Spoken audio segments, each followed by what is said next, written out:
السلام عليكم ورحمة الله وبركاته. نحمده ونستعينه ونستغفره ونؤمن به ونتوكل عليه ونعوذ بالله من شرور أنفسنا ومن سيئات أعمالنا. من يهده الله فلا مضل له ومن يضلل فلا هادي له. ونشهد أن لا إله إلا الله وحده لا شريك له. ونشهد أن سيدنا مولانا محمدا عبده ورسوله.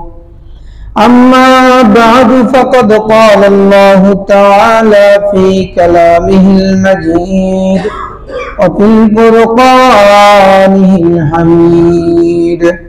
أعوذ بالله من الشيطان الرجيم. بسم الله الرحمن الرحيم. إن الذين آمنوا والذين هاجروا وجاهدوا في سبيل الله أولئك يرجون رحمة الله والله غفور رحيم. وقال تعالى في شأن حبيبه إن الله وملائكته يصلون على النبي يا أيها الذين آمنوا صلوا عليه وسلموا تسليما.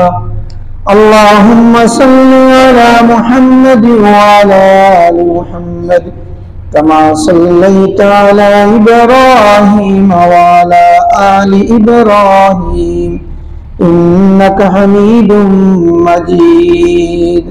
الحمد لله.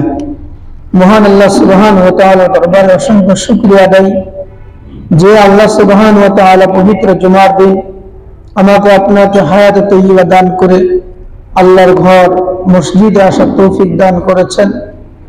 সেই মহান রবের দরবারে সকলেই তার প্রশংসাতে সকল বলে আলহামদুলিল্লাহ।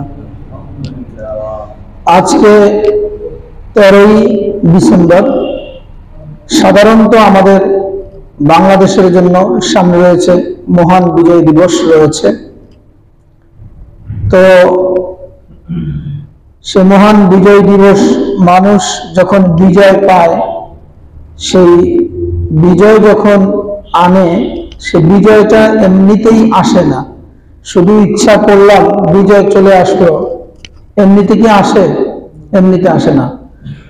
শত কষ্টের বিনিময়ে, শত রক্তের বিনিময়ে, শত ধৈর্যের বিনিময়ে, জান মাল আত্মত্যাগের বিনিময়ে অর্জিত হয় বিজয়। সব ক্ষেত্রেই, শুধু আমাদের বাংলাদেশের ক্ষেত্রে না, সব ক্ষেত্রেই স্ট্রাগল ছাড়া, যুদ্ধ ছাড়া, সংগ্রাম ছাড়া কোনো সফলতা লাভ করা যায় না। এজন্যই আজকে আমাদের টপিকটা নিয়েছি হলো জিহাদি তামান্না। কথাটা শুনলে, জিহাদের কথা শুনলেই মুনাফিকদের অন্তরের মধ্যে একটু কষ্ট লাগে।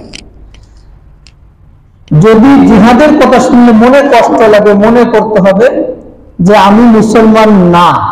কারণ জিহাদ শব্দটা এটা আমার দেওয়া শব্দ না। এটা কার দেওয়া শব্দ? আল্লাহর দেওয়া শব্দ। আল্লাহর দেওয়া শব্দের প্রতি যখন আপনার রাগ হবে, মনক্ষুণ্ণ হবে, কষ্ট হবে, তখন মনে করতে হবে আপনি এটা আমার উপর রাগ হচ্ছেন না। রাগ হচ্ছেন কার উপরে?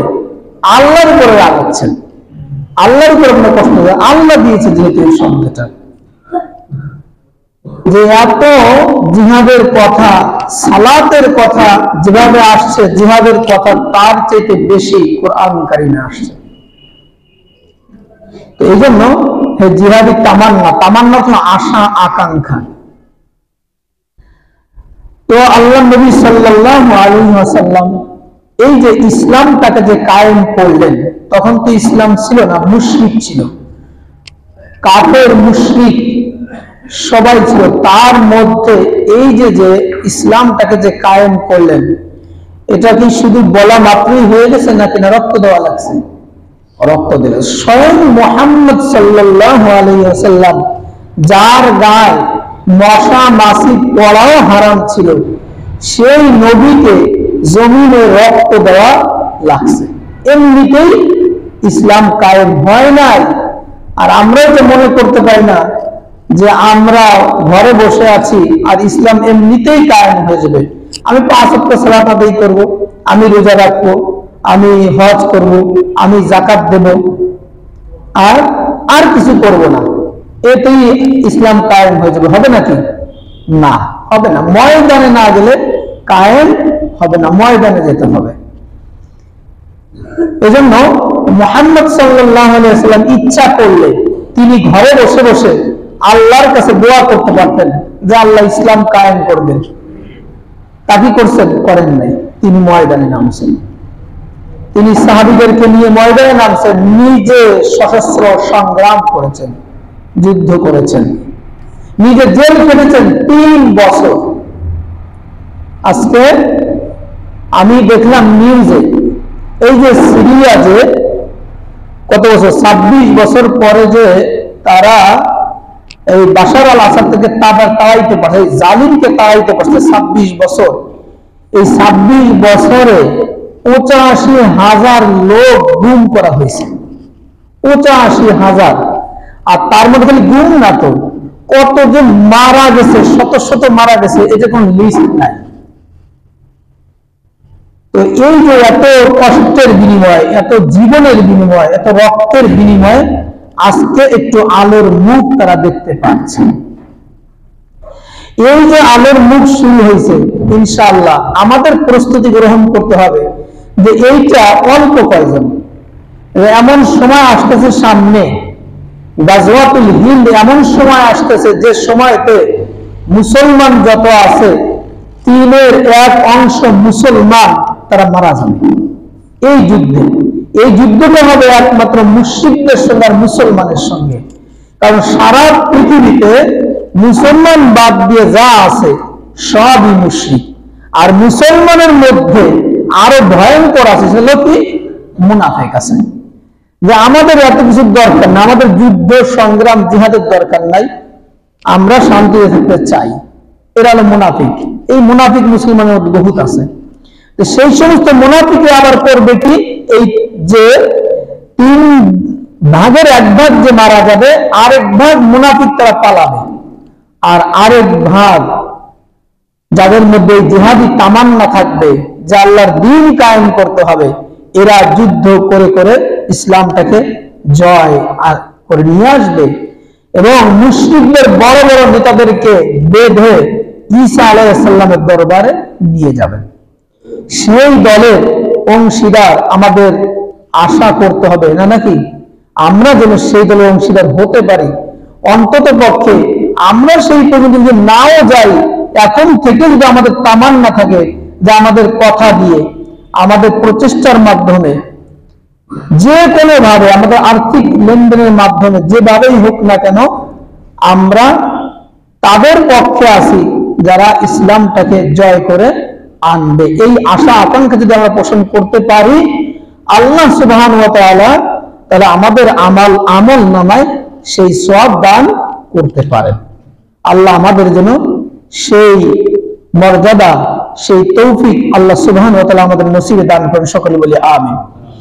এখন আসুন এই ব্যাপারে আল্লাহ সুবহানাহু ওয়া তাআলা কি বলেছেন। সূরা বাকারার 218 নম্বর আয়াত, আল্লাহ সুবহানাহু ওয়া তাআলা বলেন, ইন্নাল্লাযীনা আমানু ওয়াল্লাযীনা হাজারু ওয়া জাহাদু ফী সাবিলিল্লাহ, নিশ্চয়ই যারা ঈমান এনেছে, ইন্নাল্লাযীনা আমানু, নিশ্চয়ই যারা বিশ্বাস করে। ঈমান আনা মানে যে আল্লাহর উপরে বিশ্বাস করে, যারা আল্লাহকে বিশ্বাস করেছে। ওয়াল্লাযীনা হাজারু, আর যারা হিজরত করে। তো এখন যদি মনে করি যে হিজরত রাসূলুল্লাহ সাল্লাল্লাহু আলাইহি ওয়াসাল্লামের মক্কা থেকে মদিনায় করেছিলেন, সেই সময় হিজরত হয়ে তার হিজরত নাই, না, হিজরত আছে। যদি ওই ভারতবর্ষে যুদ্ধ লাগে মুসলমানদের সঙ্গে মুশরিকদের সাথে, তাহলে যেতে হবে। আফগানে যুদ্ধ লাগলে যেতে হবে, ফিলিস্তিনে যুদ্ধ লাগলে যেতে হবে। এইটাই হিজরত হবে। ওয়াল্লাযীনা হাজারু ফী সাবিলিল্লাহ, আর যারা হিজরত করবে আল্লাহর পথে, ওয়াজাহাদু ফী সাবিলিল্লাহ, যারা জিহাদ করবে। হিজরত করার উদ্দেশ্য কি? জিহাদ করার উদ্দেশ্যে, সংগ্রাম করার উদ্দেশ্যে, দ্বীন প্রতিষ্ঠা করার উদ্দেশ্যে। রাসূল সাল্লাল্লাহু আলাইহি ওয়াসাল্লাম মক্কা থেকে মদিনায় গিয়েছিলেন, উদ্দেশ্য ছিল কি? দ্বীন কায়েম করা, দ্বীন বাস্তবায়ন করা, মুশরিকদেরকে হটিয়ে এক আল্লাহর বিধান চালু করা, এক আল্লাহকে মেনে নেওয়ার জন্য তাদেরকে পথে নিয়ে আসা, এই উদ্দেশ্য ছিল। উলাইকা ইয়ারজুনা রাহমাতাল্লাহ, আল্লাহ বলেন এরাই আল্লাহর রহমতের আশা করতে পারে। যারা ঈমানদার, যারা হিজরত করবে, যারা আল্লাহর পথে জিহাদ করবে, তারাই আল্লাহর রহমতের আশা করতে পারে। আল্লাহু গফুরুর রহিম, আর আল্লাহ ক্ষমাশীল ও পরম দয়ালু।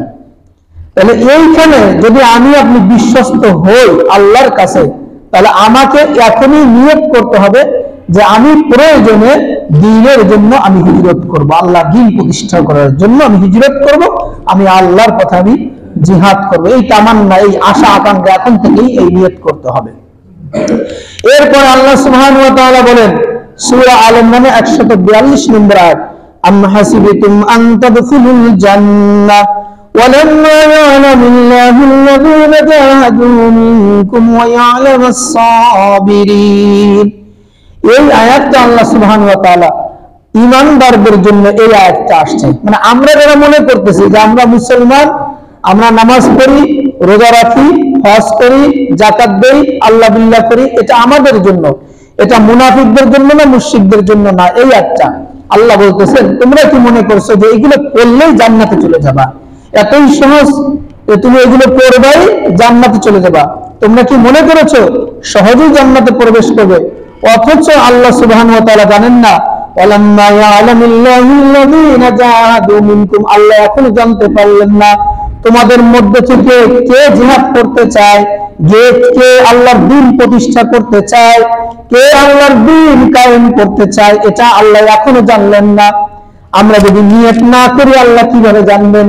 আমরা যখনই নিয়ত করব আল্লাহ তোমার দ্বীন প্রতিষ্ঠার জন্য আমি সংগ্রাম করব, আমি যুদ্ধ করব, আমি জিহাদে যাব, তখনই আল্লাহ সুবহানাহু ওয়া তাআলা জানতে পারবেন যে আমার বান্দা নিয়ত করেছে। ওয়ালাম্মা ইয়ালামিল্লাহুল্লাযীনা জাহাদু মিনকুম, আল্লাহ এখনো জানতে পারলেন না তোমাদের মধ্যে জিহাদ করার নিয়ত কে করেছে। ওয়া ইয়ালামাস সাবিরিন, আর কারা ধৈর্য ধারণ করবে। ধৈর্য ধারণ কিভাবে করবে? যখন মানুষ জিহাদে যেতে চাবে, সংগ্রামে যেতে চাবে, দ্বীন প্রতিষ্ঠা করতে যাবে, তার পিছনে বাধা দিবে সন্তান এসে, তার পিছনে বাধা দেবে সম্পদ এসে, তার পিছনে বাধা দেবে চাকরি বাকরি এসে, এই সমস্ত কিছু তাকে বাধা দিবে। কি দরকার আছে তোমার যাওয়ার? কত লোক আছে এগুলো করার জন্য, তারাই করুক, হুজুরও তো যথেষ্ট, তোমাদের দরকার কি আছে? না শয়তান ওয়াসওয়াসা দিবে আমায় আপনাকে, এইগুলোর জন্য হুজুরও যথেষ্ট, তোমার ময়দানে যাওয়ার দরকার নাই। এভাবে শয়তান এভাবে করবে। এই জন্য আল্লাহ বলতে এই সময় কি করতে হবে? ওয়ালামাস সাবিরিন, ধৈর্য ধারণ করে সামনের দিকে এগিয়ে যেতে হবে। এরপরে আল্লাহ সুবহানাহু ওয়া তাআলা বলেন কিভাবে ওসিলা খুঁজতে হবে। আজকে তো আমরা বিভিন্ন ওসিলা খুঁজি, মানুষকে ওসিলা বানাইছি, আল্লাহকে পাওয়ার জন্য ওসিলা বানাইছি মানুষকে, কোন পীর সাহেব, কোন বড় হুজুর, তাদেরকে ওসিলা বানাইছি। কিন্তু না, আল্লাহ সুবহানাহু ওয়া তাআলা বলতেছেন ইয়া আইয়ুহাল্লাযীনা আমানুত্তাকুল্লাহ, হে ঈমানদারগণ তোমরা আল্লাহকে ভয় করো, ওয়াবতাগু ইলাইহি ওয়াসিলা। এখানে ওয়াসিলা বলতে বোঝানো হচ্ছে আল্লাহর নৈকট্য অর্জন করার জন্য, আল্লাহর নৈকট্য অর্জন করার জন্য পথ অবলম্বন করো। আল্লাহর পথ অবলম্বন করার জন্য আল্লাহ সুবহানাহু ওয়া তাআলাকে বলা হলো আল্লাহ আমরা কোন পথ অবলম্বন করব? আল্লাহ বললেন ওয়াজাহিদু ফি সাবিলিল্লাহ, আল্লাহকে আল্লাহর নৈকট্য অর্জনের জন্য পথ অনুসন্ধান করতে হবে। ওয়াজাহিদু ফি সাবিলিহি, আল্লাহর পথে জিহাদ করতে হবে, সংগ্রাম করতে হবে। তাহলে এখানে উসিলা কি? উসিলা জিহাদ, উসিলা সংগ্রাম। এই সংগ্রামের মাধ্যমে আল্লাহর দ্বীনকে প্রতিষ্ঠা করতে হবে। লাআল্লাকুম তুফলিহুন, আর যারা এই জিহাদ করবে, এই সংগ্রাম করবে, তারাই সফলতা অর্জন করতে পারবে। তাহলে সফলতা বিফলতা কিসের মাধ্যমে? আল্লাহর দ্বীন প্রতিষ্ঠা করতে পারলেই সফলতা আছে। আল্লাহর দ্বীন যখন প্রতিষ্ঠা হবে তখন দুর্নীতি থাকবে না, তখন জেনা ব্যভিচার থাকবে না, তখন স্মাগলিং থাকবে না, তখন মাদকও থাকবে না। কারণ কি? তখন আইনের শাসন প্রতিষ্ঠা হবে। কারণ ইসলামে যে আইনের শাসন প্রতিষ্ঠা করা হবে, ইসলাম যে বিচার করবে, সেই বিচার দেখে মানুষ ভয়ের কাছেই যাবে না। এই জন্য আল্লাহর দ্বীন প্রতিষ্ঠা করার জন্য আমাদের এখন থেকেই নিয়ত করতে হবে। এখন আমরা তো সোলজার, আমাদের জন্য আমরা কি করতে পারি? আমরা চাকরি বাকরি নিয়ে আমাদের মধ্য থেকেই আমরা সেই কাজটা আমরা করতে পারি, সেই সুযোগটা আমাদের রয়েছে। এ ব্যাপারে আল্লাহ সুবহানাহু ওয়া তাআলা সূরা আল ইমরান 200 নম্বর আয়াতে বলেছেন, ইয়া আইয়ুহাল্লাযীনা আমানু ইসবিরু ওয়া সাবিরু, হে ঈমানদারগণ তোমরা ধৈর্য ধারণ করো আর ধৈর্য ধারণে প্রতিযোগিতা করো। ওয়ারাবিতু, তোমরা সীমান্ত প্রহরায় রাখো, সীমান্ত প্রহরায় অটল থাকো, সীমান্ত প্রহরায় অটল থাকো। ওয়াত্তাকুল্লাহ, আর আল্লাহকে ভয় করো না, লাকুম তুফলিহুন, তাহলে তোমরাও সফলতা অর্জন করতে পারবে। এটা আমাদের কথা, যে আমরা বললাম আল্লাহ আমরা কি করতে পারি? আল্লাহ বলে তোমরা যে সীমান্তে আসো ওটাই ঠিক রাখেন। এটা মুসলিম অধ্যুষিত এলাকা, আমাদের এটা প্রায় 90% মুসলমান এই দেশে। এই মুসলমানদের জান মাল রক্ষা করার দায়িত্ব শুধু মুসলমানদের না, সবারই। তবে আমরা যেহেতু মুসলমান, সেই হিসেবে আমাদের বাড়তি নৈতিক দায়িত্ব রয়েছে যে অন্ততপক্ষে মুসলমানদেরকে কিভাবে রক্ষা করা যায়। এজন্য আমরা যারা সীমান্তে রয়েছি তাদের জন্য সফলতা রয়েছে, যদি আমরা আমাদের এই সীমান্ত এলাকাটাকে অটুট রাখতে পারি, চোরাচালানির দিক থেকে হোক আর ভিন দেশের শত্রুদের আক্রমণ থেকে হোক। আলহামদুলিল্লাহ, কালকে একটা আইন পাস হয়েছে যে নতুন করে আর ধর্মীয় প্রতিষ্ঠানের ব্যাপারে ইন্ডিয়াতে আর নতুন করে কেস উঠবে না, যে এখানে মন্দির ছিল না মসজিদ ছিল। এই যে ইরানিতে একটা কেস উঠছে, খাজা মঈনুদ্দিন চিশতি রহমাতুল্লাহ আলাইহির মাজারের নিচে সেখানে নাকি মন্দির ছিল। এইগুলো পরিকল্পিত হবে মুসলমানদের এই উসিলা করে এই টপিক নিয়ে 4 জন মুসলমানকে হত্যা করেছে তারা। এভাবে দিনের পর দিন এভাবে হত্যা করতেছে। এই যে এত হত্যা করতেছে, আর আমি আপনি চুপচাপ করে বসে আছি আর মনে মনে ভাবছি আমি জান্নাতে যাওয়ার জন্য টিকিট পাচ্ছি নাকি। তাই মনে করতেছি না যে আমি নামাজ দোয়া করছি, কোনো ঝয় ঝামেলা নাই, জান্নাত আসতেছে না। এর জন্য জিজ্ঞাসিত হব আমরা। এই জন্য আগের থেকেই প্রস্তুতি গ্রহণ করতে হবে, সব এক হয়ে যাবে, শুধুমাত্র মুসলমানরা আলাদা থাকবে। এই জন্য আমরা যারা সীমান্তে রয়েছি আল্লাহকে ভয় করব, আর তামান্না থাকবে আল্লাহ আমি যতদিন যাই কিছু করবো না কেন আমি তোমার দ্বীন প্রতিষ্ঠার জন্যই যেন করতে পারি।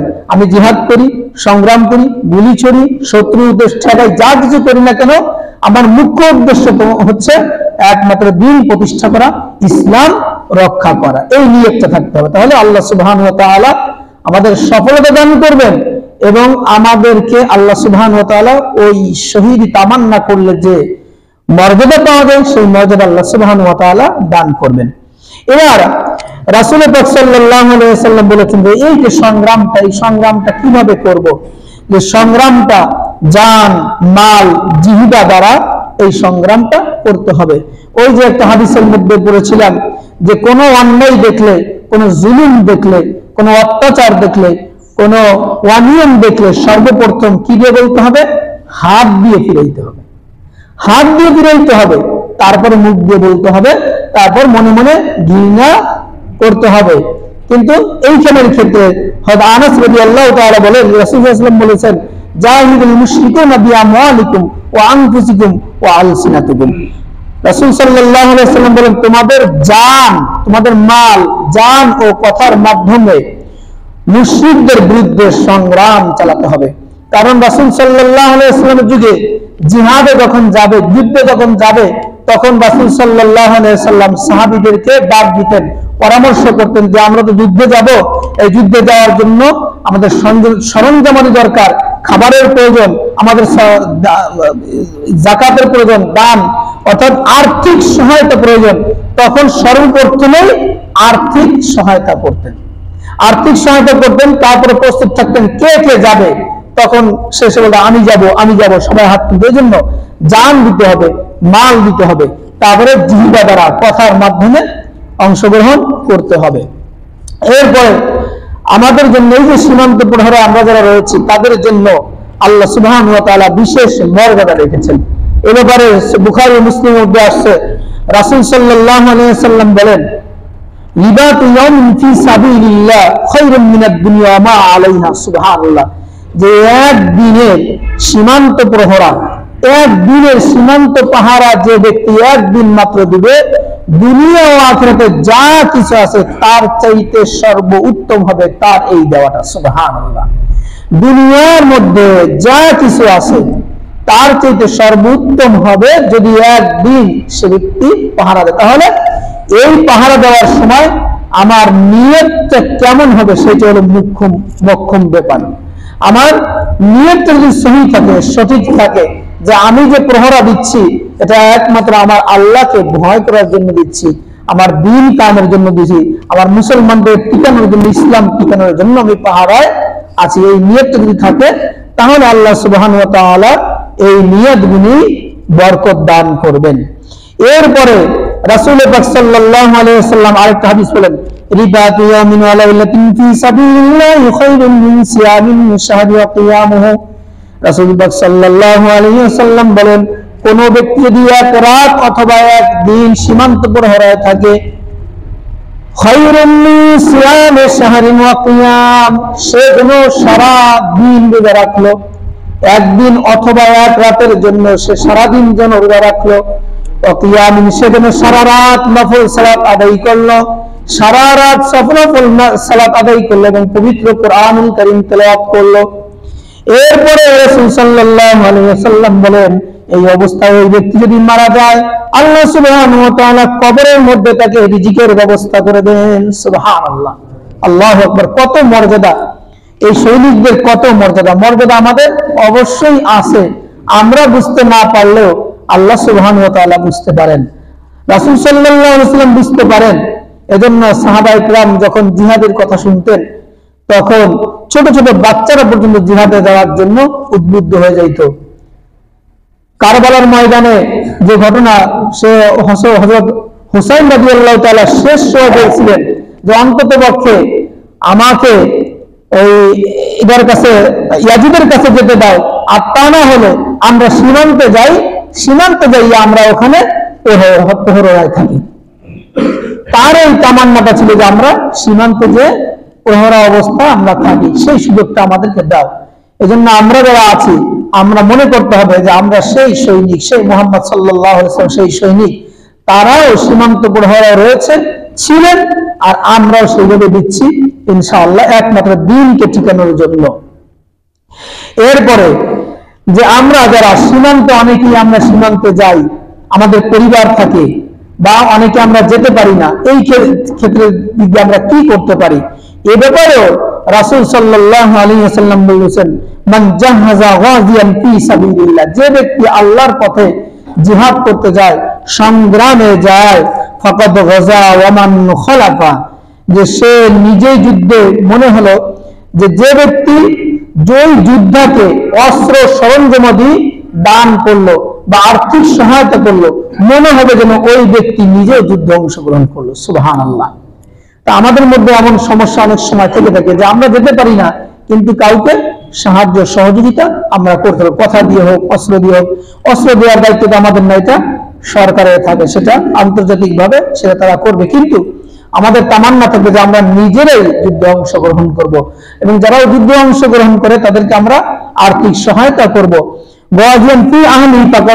এবং তার যে পরিবার পরিজন থাকবে, সেই পরিবার পরিজনের তত্ত্বাবধান করা বা খোঁজ খবর রাখতে হবে।